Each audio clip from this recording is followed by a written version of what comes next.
Hi, I'm Lucy from Sew Essential and I'm here today to show you a super easy, reusable, sustainable Christmas cracker tutorial so that you can reduce your waste at Christmas but also make your guests feel truly special and loved with something handmade and beautiful to decorate your table. Everything I talk about today is available on our lovely website, and I'll pop links to all the products and tools I mentioned below. And if you like what you see, please do like and subscribe, because every Friday we bring you a new video packed full of sewing goodness. So let's get started with the tutorial. So to make the Christmas crackers, I decided to use a rectangle of fabric that measured 35 centimetres by 22 centimetres. And I cut them out using a cutting mat and a quilter's ruler and a rotary cutter. So I'm going to show you how I did that, because obviously you want accuracy, because you want all of your crackers to be the same size. And I've also chosen to line mine to give them a really nice finish. So I've got some cardinal Kona fabric, this plain one here, and then one of our Christmas fabrics, that lovely red and gold design. These are all on the website, and there's a load of other Christmas fabrics as well, all different colours, blacks, blues, greens, all the traditional colours. So I will pop links to all of those below, but you want accuracy with this if you're going to be lining them. So I decided to use a cutting mat, quilter's ruler and rotary cutter, and I'm going to show you how I did that. The rotary cutter I used is this 45mm Fiskars one, which goes rather nicely with the cutting mat. The cutting mat is an Alpha 45 by 60 centimetres cutting mat. We stock a wide range of rotary cutters and cutting mats, so do jump on and have a look. I'll pop links to those below. Again, we do Prim ones as well as Alpha and Fiskars. And then I used my trusty quilter's ruler by So Easy. Again, we stock loads of these on our website, so do jump on and have a look. But I just wanted to say I find this incredibly useful for my dressmaking as well. So if ever I need to true a line, the fact that it's got this grid on the ruler and it's clear, I can use it, line it up with a straight line and then true fabric, or I can use it when I'm adjusting pattern pieces as well. So I do find it incredibly useful for that. And then a lot of people do use a rotary cutter and cutting mat for dressmaking as well, particularly when they're sewing knits. So, you know, these tools can come in handy for a whole sort of plethora of reasons. So let's just have a look at how I went about cutting the fabric. So I worked out that from a 1/2 metre piece of fabric, I could get 3 35 centimetre wide pieces across the width of the fabric, because it's about just over 100 centimetres wide. All the details are on the website, so do have a look at the links below. And then because I'd cut 1/2 metre, I could get 2 22 centimetre pieces out of the length of the fabric. So the first thing I did was true off the selvages. You got a nice straight line when where your selvages were, but obviously I didn't want the selvages to be in the project, so I just used my cutting mat to true those off.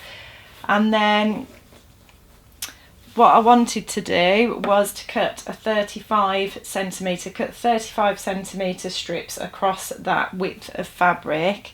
So I was able to line where I've trued the selvage with the markings on the mat, and then I can use my quilter's ruler and the 35 centimetre marking on the board, and again I can just use those markings on my quilter's ruler to make sure that's nice and straight, and then I just use my rotary cutter to cut a 35 centimetre piece out of the width of the fabric.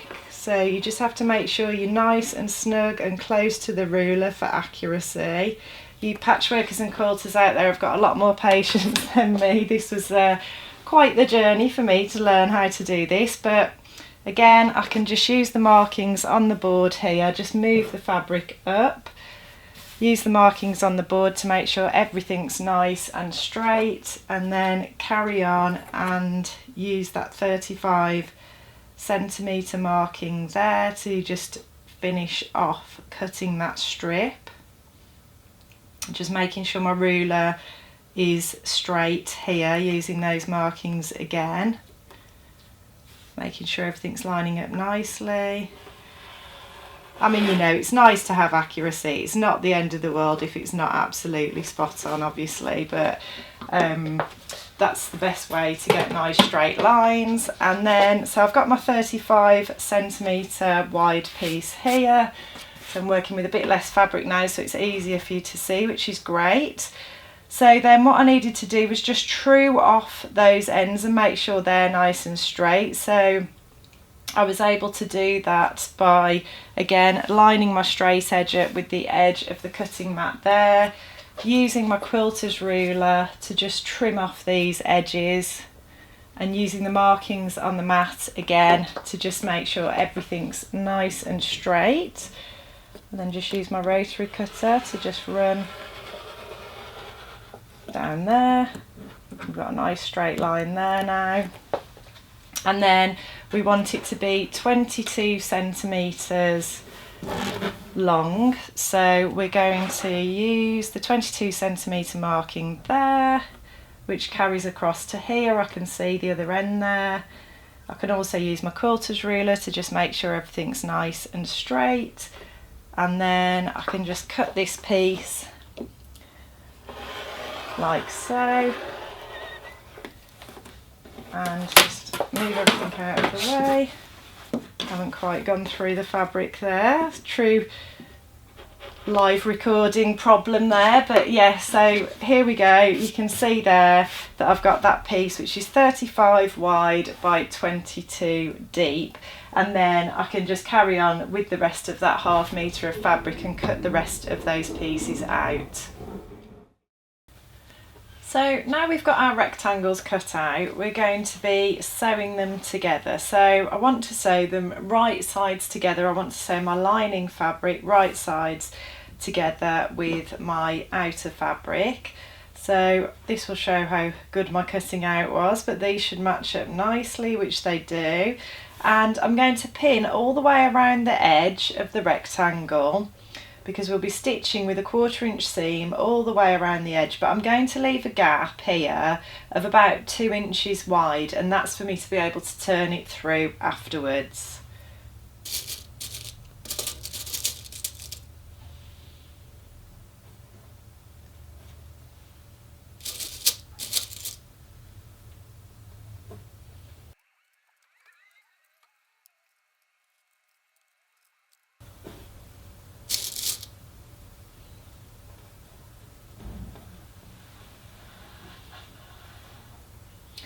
Okay, so now we're going to take this over to the machine and stitch with a 1/4 inch seam all the way around the edge, but we're going to leave this gap here.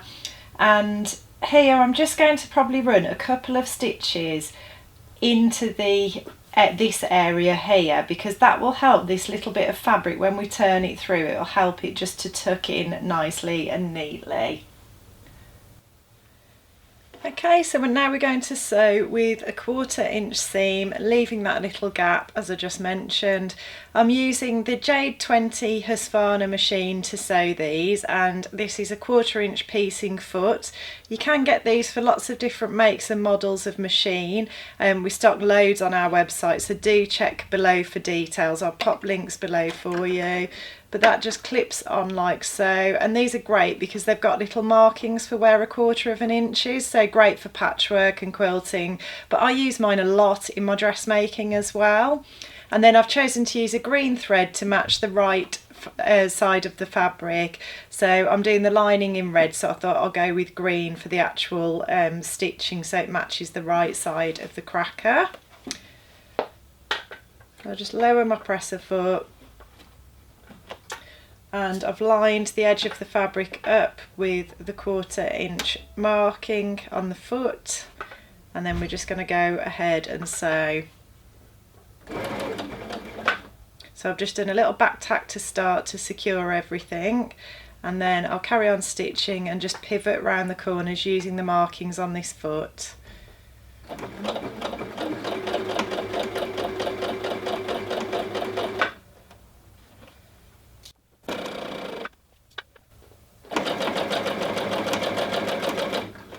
So as I come towards the corner, I just slow down a bit.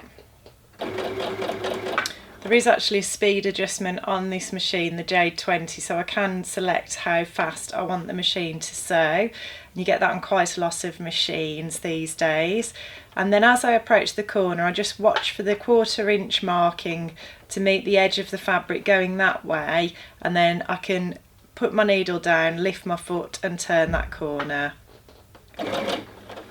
And you can even use the hand wheel for those last few stitches if you're scared you're going to go a bit too quickly. So just use the hand wheel, leave the needle down, lift and turn the fabric and put your foot back down and carry on stitching.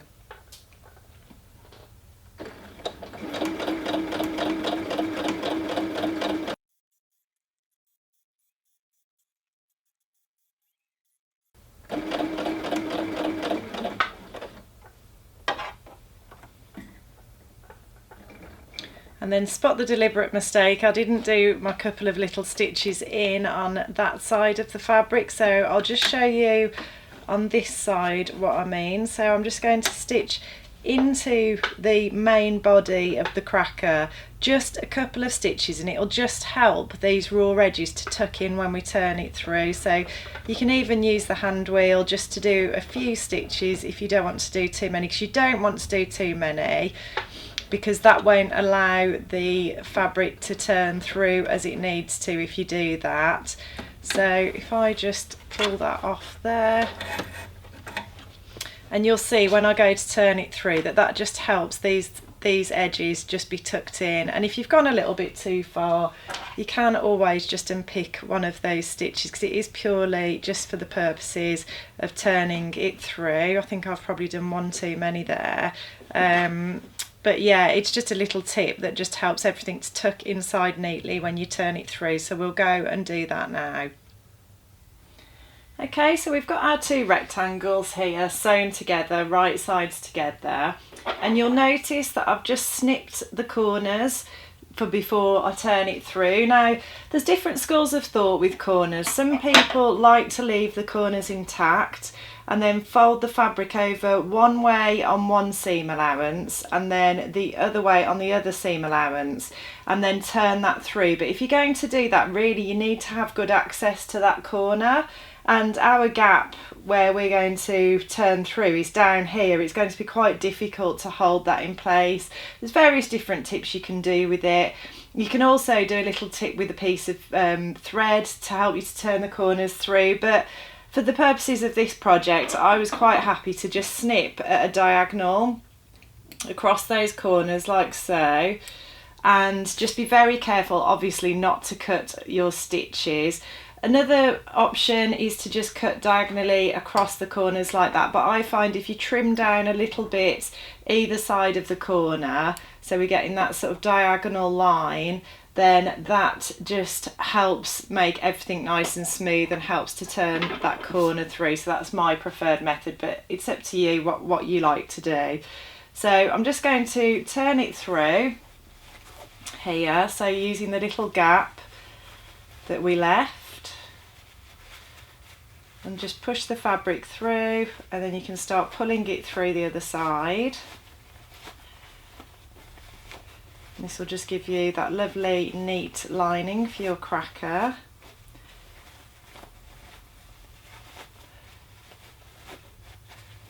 And then there's a couple of little tools I like to use for pushing the corners out, because obviously the idea with turning corners is that you want the fabric to pop out and make that little corner, and I'll show you the tools I like to use to help me with that.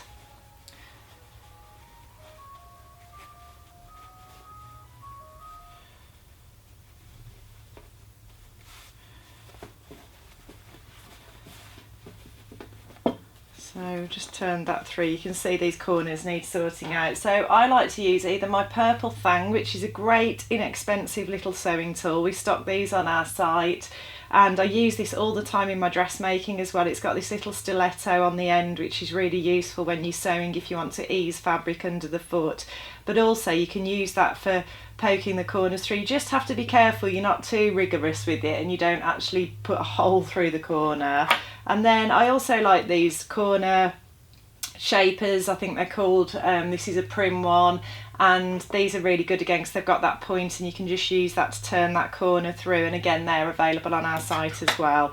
So I'm just going to use these tools just to push the fabric along and just pop that corner out.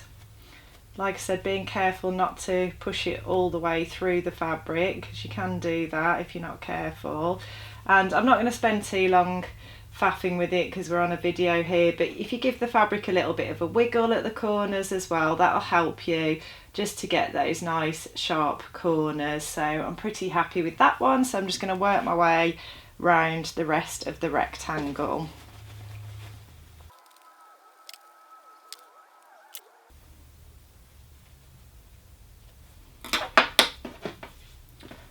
Okay, so there we have it. We've turned it through and all our corners are nice and sharp now, so I'm just going to take that over and give it a little press.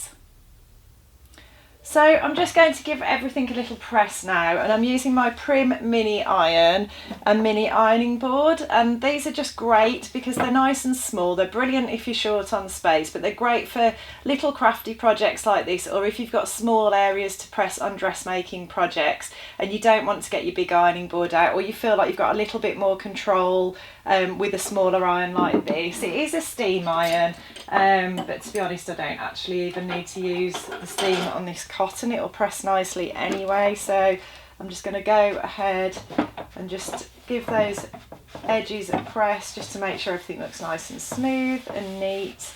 Just go over the fabric as well.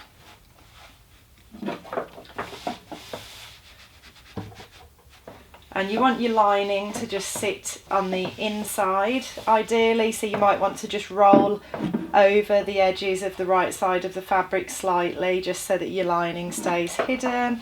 But then again, you might quite like to have a little pop of contrasting colour visible, so you'll see when they're all put together anyway, and you'll be able to make your own mind up. But yeah, that's nice and pressed now, so I'm just going to slip stitch that little gap together, and I'll show you how I do that, but there's a few different options for how you can seal them. So now I'm going to sew the gap using a slip stitch. So I'm using a green thread which matches the right side fabric rather than the lining. And I'm going to start by anchoring my thread in the fabric, in the green fabric. So I'm just going to push the needle through from right to left and push it through again in the same sort of place. And then where there's a little loop here, I'm going to push my needle through that, and that will create a knot and just anchor everything in the green fabric. If you don't want to hand sew, you could just machine stitch the little gap up if you wanted to, and then we also talked about the options about top stitching around the whole thing, but I like a nice clean neat finish on mine, and I quite like a bit of hand sewing. So I've anchored my thread there, and then I'm going to go into the red fabric from right to left, and just underneath where I've sewn that initial knot, and then you can try and just catch like a few threads of the red fabric to secure it to the red fabric. I'm not going to be too pedantic about it because I'm filming it, and it can be a little bit fiddly just trying to catch just a few threads. But then once you've sewn that first stitch in the red fabric, you want to go back into the green fabric and slide it along the fold of the fabric, and you can do a longer stitch here because that's the main fabric of the project, and that just anchors the two sides together, and then you just repeat that all the way along the gap. So I'm now coming out of the green fabric, I'm going to go into the red fabric just beneath it and just catch a couple of fibres of the red fabric, or do a small stitch on the red fabric. This is where I realise I'm filming and further away from it than I normally would be. It's where I realise my eyesight isn't as good as it used to be.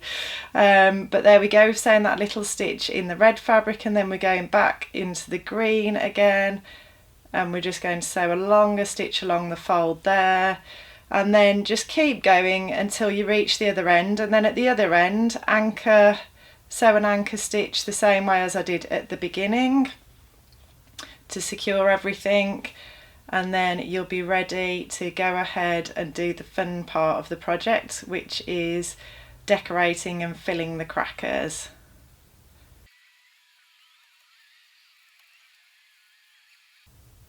So we've reached the end there, so I'm just going to sew a couple of stitches like I did before in that green fabric.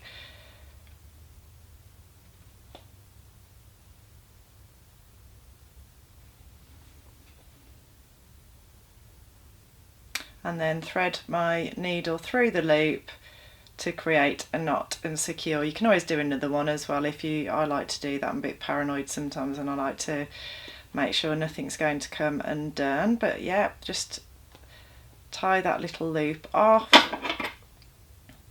snip the thread and snip the excess thread at the other end, and you can see there we've got a lovely neat finish. You can't see any of the stitching, it's not visible, and it just makes it look really nice and neat.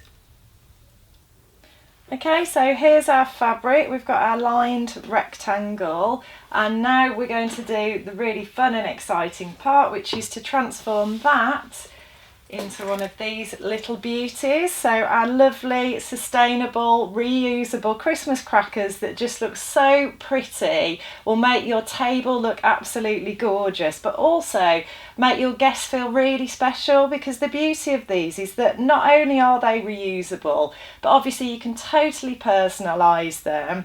You can put lovely gifts inside and things that are meaningful, perhaps little messages, little notes, little thank yous, even mottos, jokes. But instead of getting something that probably is ultimately going to end up in the bin, you can pick and choose personal little gifts for your guests. And you can really personalise the crackers themselves as well. You know, we've got so many different Christmas fabrics to choose from. You can go for your own colour scheme, do whatever you like with them. You can embellish them more. You might like to put a little bit of rip-rap around the ends of them perhaps, or some ribbon around the ends. You might want to do fancy stitches on them. I just used our boutique ribbon to tie the ends, and these are available on our site. They're available in lots and lots of different colours again, so you can totally personalise this. I quite liked mixing and matching some of the fabrics, and I probably would bring a couple of other designs into it as well, but that's all down to personal taste. You could do them all the same, so there really are lots of opportunities with these. But let's turn this one into a cracker. So the way we're going to do that, and the reason I chose the measurements I did, is because we're going to use our friend the toilet roll, and we're going to wrap the fabric round that, and the 22 centimetres gives me plenty of coverage, and the 35 centimetre width gives me plenty at the ends to make sure they're a nice full cracker. I didn't want it to be, you know, really scant on the end. I wanted to have plenty of sort of volume on the ends there to make them look really special. So I'm going to just tie one end, and I'm going to attempt to tie it with the fold on the underside so that that's hidden. And the first end you need to tie quite tight, because we are going to pop our little gifts inside, and I've got some nice ideas for you that I'll share. I'm sure you'll all have plenty as well, so do pop those in the comments as well. But we're going to tie that nice and tight so that our gifts stay inside the cracker. And then I usually find that if I do a loop and another loop, and then cross those over and tie the bow that way, it just gives me a nicer bow and a little bit of control. I'm sure there will be some bow tying experts out there who can give us some more tips. Again, do put those in the comments. If you want to, you can use a little bit of fray check we stock on our site just to stop the ends of the ribbon from fraying as well. But let's just tie that bow, and then I've got some of this table confetti, which is reusable. Again, you know, in the name of sustainability, I would reuse this. It just looks lovely scattered on your table for Christmas, but also you can put it inside the cracker as well, and just give all your guests that extra little bit of sparkle when they open their cracker. So I've just popped some of that inside there. And then instead of giving them, you know, some plastic rubbish, how about giving them one of these cute little chocolate bunnies? I just think they're adorable. Everybody likes a bit of chocolate. If you're being very generous or you've got a special guest coming, you might even want to give someone a pair of earrings or cufflinks, for example. So I'm just going to pop those in as well. You might want to put your own personal little message or joke or motto. For the children, there's little Father Christmas chocolates, and I thought perhaps a little Lego motorbike. So lots and lots of different ideas, lots of sewing themed presents as well. You could always put a little pair of embroidery scissors in perhaps, or a thimble. You know, the possibilities are endless, and you know your guests and what they'll like, and it's just lovely being able to personalise it like that. And then all you need to do is just tie the other end of the cracker with a bow again. Highly recommend having some Christmas music and a sherry on the go while you're doing this as well, or a mulled wine or a mince pie perhaps. And there you have it, it's all finished, and it'll look so pretty on the table and give it a really special finish. Obviously you can go to town and make, you know, table mats or napkins or whatever you want to go with the theme as well. And then when your guests open it out, they'll be met with some lovely personalised treats that will make them feel super special and a little bit of sparkle as well. So I really hope you've enjoyed that today. As I mentioned, everything I talk about today and all the tools I've used, they're all available on our lovely website. So do pop on and check out the links below. And if you like what you see, please like and subscribe, because we do lots more tutorials that I'm sure you'll love.